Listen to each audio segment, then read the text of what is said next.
Am I completely in the camera? Yeah, have it sewn completely in. Yeah, yeah. Farther, yeah. That's the metric. Like, even if you think it's too small, it'll be bigger. Okay. Hi, it's Nick. I wanted to go over one of the more obscure twist supine stretches that you might see in a yoga class.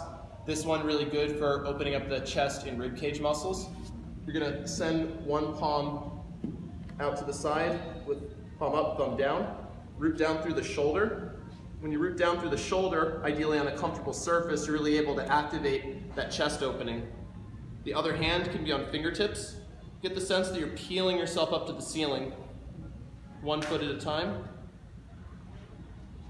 If it feels like you can free up the other arm, then you're ready to just complete the lock. And then even still, you can let the knees sway in the direction you're reaching. Your gaze relaxes the neck downward.